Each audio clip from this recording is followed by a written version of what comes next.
오늘 말씀의 제목은 믿음의 간절함이 필요합니다. 여러분, 우리가 보통 사람이 살아가는데 필수적인 3요소를 의식주라고 합니다. 옷이 있어야 되고요, 또 음식이 있어야 되고요, 집이 있어야 되겠죠. 이 외에도 필요한 것이 많지요. 사람이 어떻게 먹는 거하고 입는 거, 자신의 꿈을 이룰 수도 있고요, 어떤 쾌락을 위해서 살아갈 수 있습니다. 그러나 이 의식주가 바탕이 되지 않으면, 이 의식주가 없게 되면 그 다른 꿈이나 어떤 명예나 이런 것들이 아무것도 아니라는 것이죠. 가끔 사람들이 그런 얘기를 하잖아. 야, 그게 밥 먹여주냐? 그러니까 그만큼 사람에게 있어서 먹지 않으면 사람은 죽는 거예요.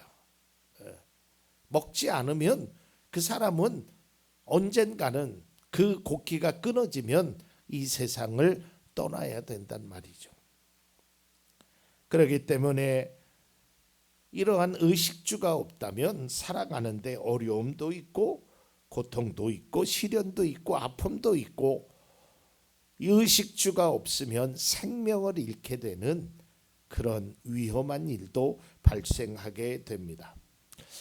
같은 측면에서 우리 영적인 삶에 그리스도인에게 살아가는데 있어서 필요한 것이 여러 가지가 있겠지요.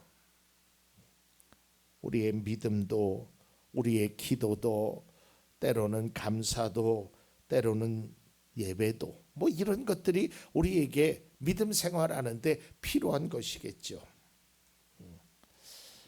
그런데 이러한 모든 기도나 믿음이나 찬양이나 감사나 예배나 이러한 것들 속에 근본적인 것이 필요함을 제가 깨닫게 되었는데요, 그것이 바로 간절함이라는 거예요. 제가 약 한 2주 전에 여러분들에게 약속했습니다. 간절함에 관해서 제가 한번 말씀을 나누겠다고. 제가 몇 주 전부터 이 간절함이라는 것이 제 마음에 와닿기 시작했어요. 그래, 믿음에 있어서 가장 중요한 것은 우리의 삶의 기도도, 찬양도, 예배도, 감사도 다 필요하지만 여기에 꼭 들어가야 될 것이 있는데 그것이 바로 간절함이다. 예를 들자면 우리가 기도하고 찬양하고 예배하고 감사하는데 간절함이 없다면 그것은 때로는 형식에 불과하는 것이다. 때우는 것이에요. 보여주기 위한 그저 나의 신앙적 형태라는 거예요. 뿐만 아니라 이러한 것들은 하나님이 원하시지 않는다는 겁니다. 이 본문의 말씀을 잠깐 설명드리면, 예수님께서 비유로 말씀하신 내용인데, 어느 여인이 재판관에게 자신의 권리를 찾아달라고 이야기합니다. 그런데 그 재판관은 하나님도 두려워하지 않고 사람도 존중하지 않는 불의한 사람이었어요. 그러니까 좀 못된 사람이겠죠. 그러한 재판관이라도 이 여인이 간절하게 자기의 권리를 찾아달라고 이야기를 하면 결국은 들어준다라는 거예요. 그런데 하나님은 어떠하겠느냐라는 거예요. 오늘 본문 18장 7절 말씀을 다시 한번 봅니다. 하나님께서 자기에게 밤낮으로 부르짖는 택하신 백성의 권리를 찾아주시지 않으시고 모른 채하고 오래 그들을 내버려 두시겠느냐. 여기서 밤낮으로 부르짖는다는 것은 우리가 시도 때도 없이 부르짖는다는 그런 의미도 있지만, 여기에서는 나의 간절함이 이 안에 이루어진다는 거예요. 간절한 모습.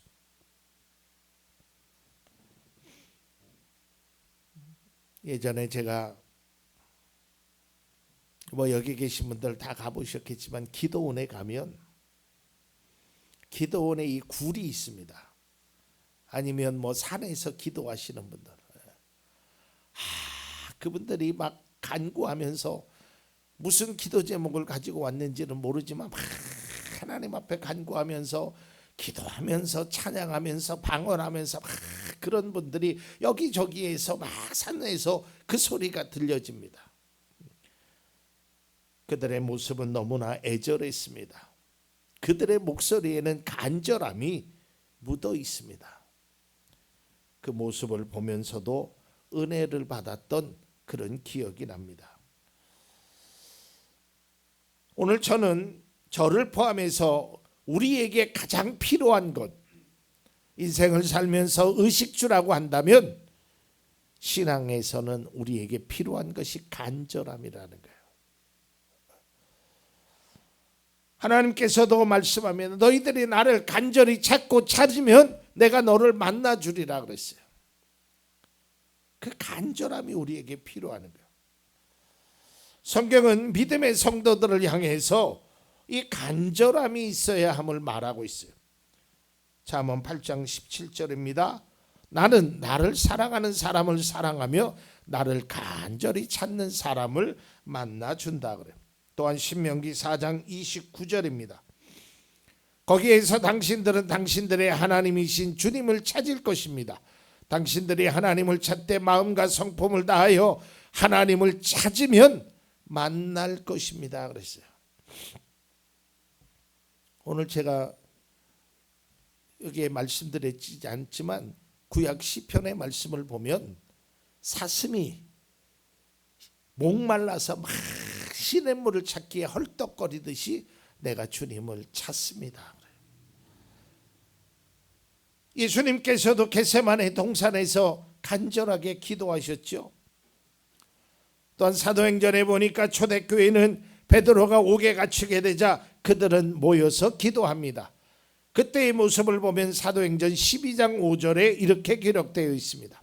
이렇게 되어서 베드로가 감옥에 갇히고 교회는 그를 위하여 하나님께 간절히 기도하였다라는 거예요. 여러분, 성경에 등장하는 사람들의 간절한 모습을 우리는 신약 성경이나 구약 성경이나 여러 곳에서 찾아볼 수 있습니다. 근데 거기에서 중요한 사실을 제가 하나 발견했는데요. 그것은 간절함의 결과는 놀라운 은혜가 있었다는 거예요. 어떤 사람이 어떤 문제를 가지고 하나님 앞에 아주 간절하게 기도합니다. 간절한 모습으로 하나님을 찾습니다. 그 결과 하나님께서 은혜를 주시는 거예요. 자기가 원했던 것보다 더 큰 은혜를 하나님이 베풀어 주신다는 것입니다. 저는 말씀을 준비하면서 이러한 간절함의 결과의 은혜가 이곳에 있는 사랑하는 성도님들에게 있기를 바라면서 오늘 말씀을 함께 나누고자 합니다. 이 간절했던 사람 몇 사람을 제가 성경 속에서 찾아보면 히스기야입니다. 우리가 잘 알지요. 선지자 이사야로부터 시한부 인생의 선고를 받으면 너는 곧 죽는다. 이제 정리해라. 집을 정리해라. 내가 죽고 살지 못한다라는 말을 듣습니다. 얼마나 큰 충격적이겠어요. 네? 여러분, 한번 내 스스로가 그런 일이 있으면 안 되는데 병원에 갔는데 선생님은 이제 한 달도 못 살 것 같습니다 라면 이건 대단히 충격적이겠죠. 이 말을 들은 히스기야는 얼굴을 벽 쪽으로 향하여 하나님 앞에 간절히 기도합니다. 곧 죽을 거라고 했던 그 히스기야가 간절한 기도를 통해서 15년의 삶을 연장받게 됩니다. 제가 성경 속에서 그 간절했던 사람들을 많이 만나는데 그 중에 한 사람이 바로 바디메오라는 앞을 볼 수 없었던 사람입니다. 그 사람이 예수님께서 자기가 지나가는 곳으로 오신다는 이야기를 듣습니다. 이때 그는 그냥 외치는 겁니다. 예수님이 지금 저 멀리 계시는지 이 앞에 계시는지 알 수는 없지만 예수님이 지나가신다는 말을 듣고 분명히 요쯤 됐겠지 하며 예측하며 그는 이렇게 외칩니다. 다윗의 자손 예수님, 나를 불쌍히 여겨주십시오. 근데 그 소리를 하니까 주변의 사람들이 야 조용히 해라. 네가 지금 떠들 때가 아니다. 네가 감히 이 자리가 어떤 자리인데 그런 이야기를 하냐. 사람들이 환경이 그를 누릅니다. 그렇지만 그 바디메오의 간절함은 그들의 누름을 뚫고 나갑니다. 마가복음 10장 48절입니다. 그래서 많은 사람이 조용히 하라고 그를 꾸짖었다. 그는 더욱더 큰 소리로 외쳤다. 다윗의 자손님, 나를 불쌍히 여겨주십시오. 다른 사람이 조용하라고 하고 꾸짖었지만 그는 큰 소리로, 왜냐하면 그의 간절함은 누구도 막을 수 없었다는 거예요. 결국 그의 간절함은 예수님의 발걸음을 멈추게 되었고 예수님께서 은혜로 눈을 뜨게 됩니다. 사케오라라는 인물도 아시죠? 예수님을 보려고 하는데 사람이 너무 많아서 키가 작아서 예수님을 볼 수 없어요. 그래서 나무 위로 올라가게 됩니다. 사실 여러분, 간절함이 없었다면, 보고 싶은 마음이 없었다면, 만나고 싶은 간절함이 없었다면 이 사람이 거기를 올라갈 리가 없습니다. 왜냐하면 당시에 이 사람은 그래도 사회적인 지위가 꽤 있었던 사람입니다. 세리장입니다. 그 사람이 체면도 다 내려놓은 채 예수님을 보기 위해서 뽕나무에 올라갔던 것이죠. 결국 주님으로부터 내가 너 집에서 하루 묵어야겠다. 그리고 주님의 만남으로 그가 변화되었고 예수님이 오늘 구원이 이 집에 이르렀다. 이 사람도 아브라함의 자손이다라는 큰 은혜를 받게 됩니다.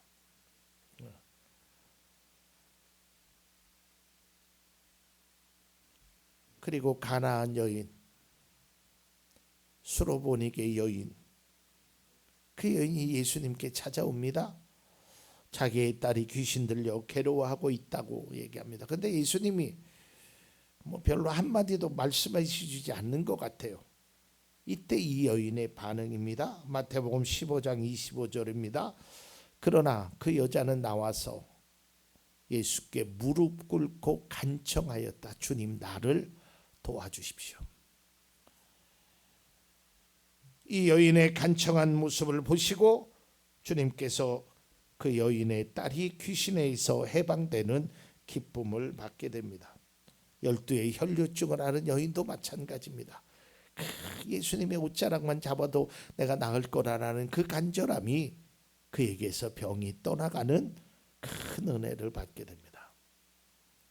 제가 결론에서도 다시 말씀드리겠지만 제가 말씀을 준비하면서 깨달은 게 뭐냐면 여러분, 간절함은요 하늘의 문을 여는 열쇠입니다.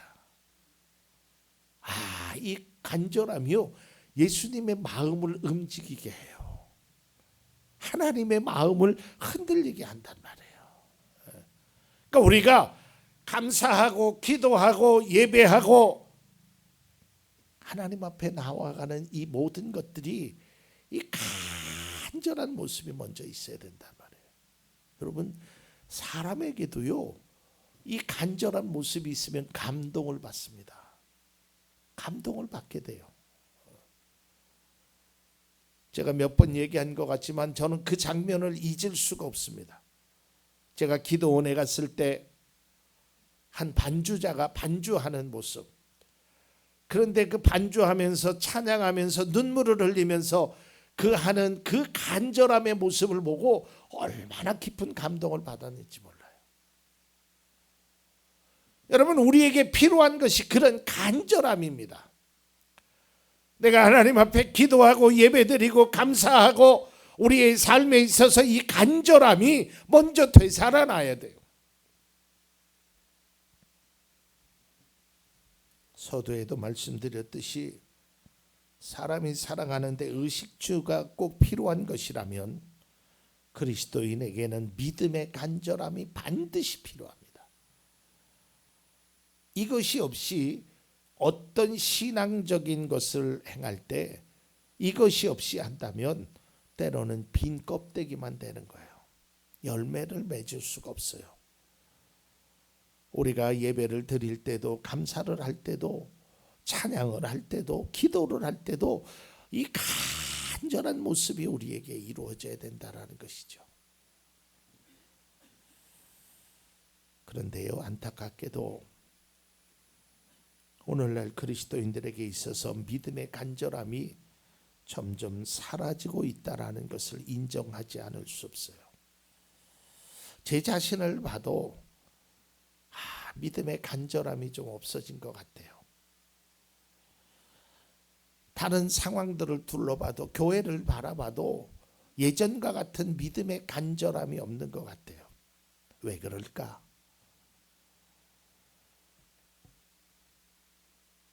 이것 없이도 살아갈 수 있다라는 생각이 있어서 그렇죠. 그러다 보니까 별로 간절함이 없어요. 버스를 못 타면 택시를 타고 가면 되고, 기차를 못 타면 비행기를 타고 가면 되고, 이것 안 되면 저렇게 하면 되고, 많은 다양한 경로들이 있다 보니까 그것에 관한 간절함이 없어요.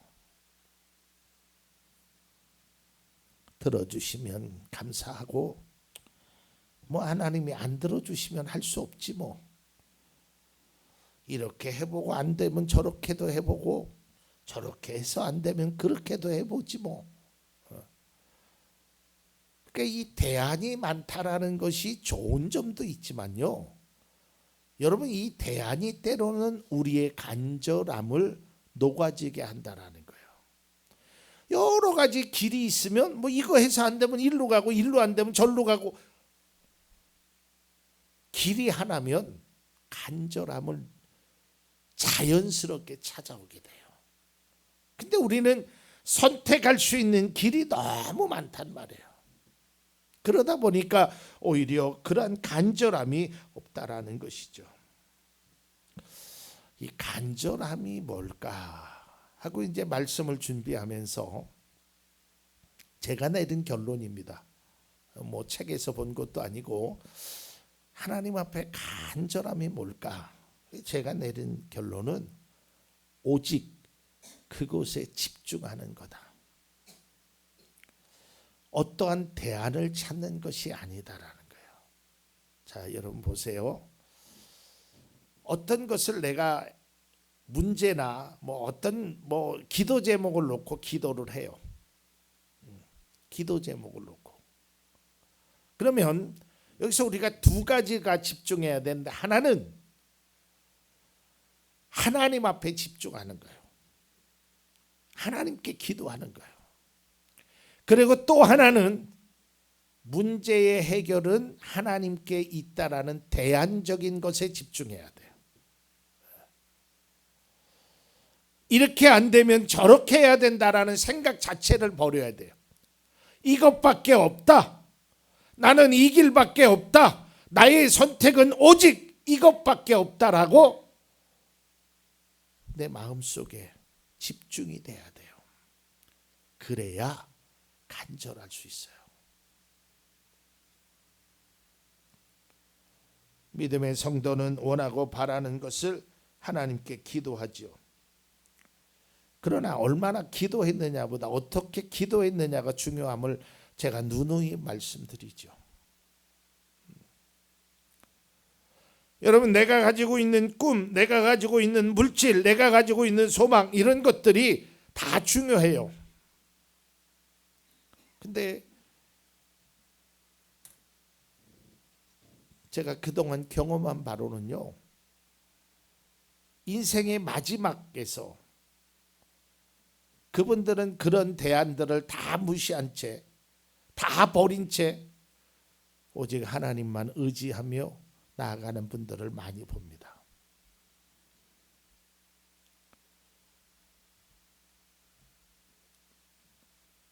제가 사람들 속에 살아가면서 오늘날 우리에게 있어서 안타까운 것은 이런 어떠한 간절함이 우리 속에 점점 멀어지고 있다라는 거예요. 믿음의 간절함. 오늘 성경에 나와 있는 예수님께서 비유로 말씀하신 이 여인은 다른 방법이 없었어요. 이거는 오직 재판관이 풀어줘야 돼요. 재판관이 풀어주지 않으면 자신의 권리를 찾을 수 있는 방법이 아무것도 없어요. 그러니까 재판관에게만 계속적으로 찾아온 거예요. 12의 혈류증을 앓은 여인이 자기의 병을 고치기 위하여 자신의 모든 노력을 해봤지만 다 소용이 없었어요. 이제 대안을 찾을 수가 없었어요. 그 마지막 대안이 예수님의 옷자락이라도 잡으면 내 병이 나을 것이라는 그 믿음으로 그 많은 사람들 앞에 찾아 나왔어요. 여러분, 당시에 이 여인이 사람들 앞에 찾아 나온다는 것 자체가 간절함이 없이는 안 되는 거예요. 우리가 가끔 그런 표현을 하죠. 바지끄랭이라도 잡고. 여러분, 표현이 그렇지만 우리는 예수님의 바지끄랭이라도 잡고 그 간절함이 우리에게 있어야 돼. 예수님, 이거 내 기도 안 들어주시면, 내 소망이 이루어지지 않으면 나는 죽습니다. 나는 할 수 없습니다. 예수님밖에 없습니다. 이게 우리의 간절함이 돼야 돼요.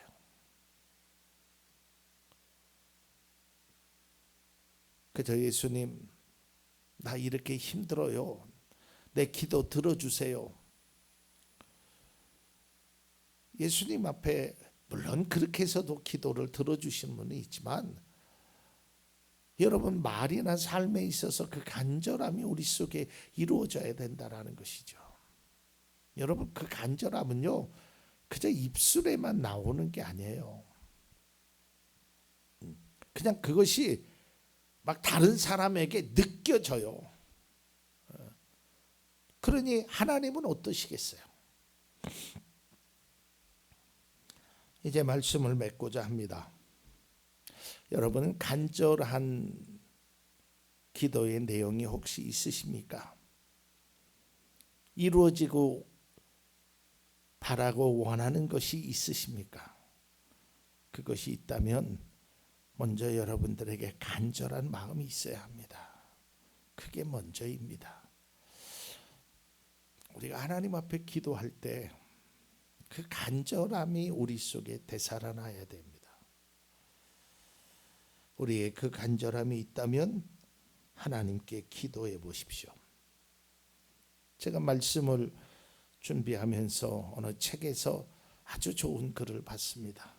믿음의 간절함이 하나님의 마음을 움직인다.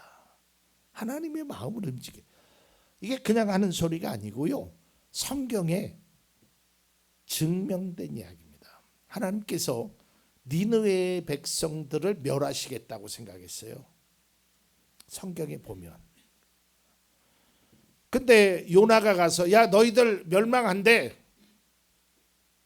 사실은 요나는 멸망하기를 원했지요.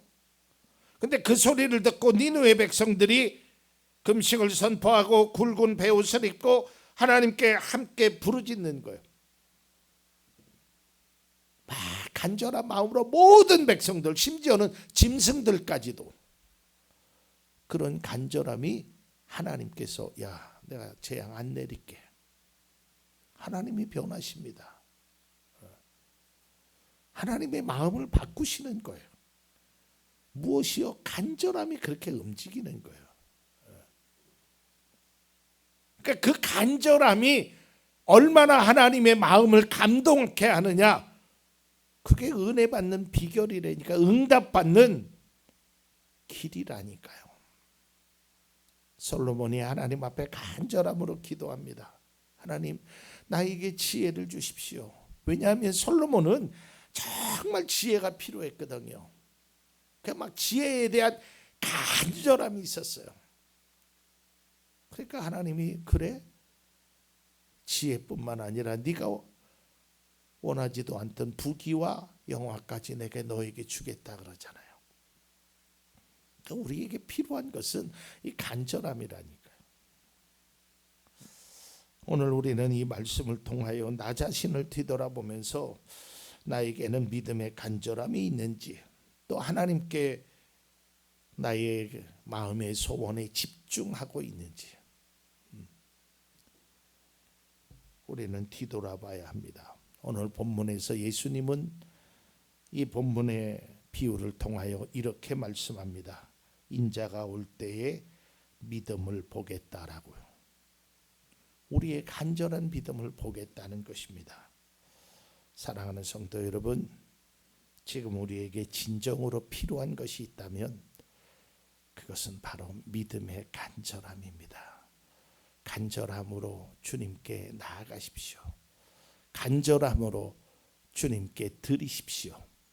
간절함으로 여러분의 그 마음의 무거운 짐을 주님께 내려놓아 보십시오. 분명히 주님은 그 간절함의 기도를 외면하거나 무시하거나 응답하지 않으시는 분이 아닙니다.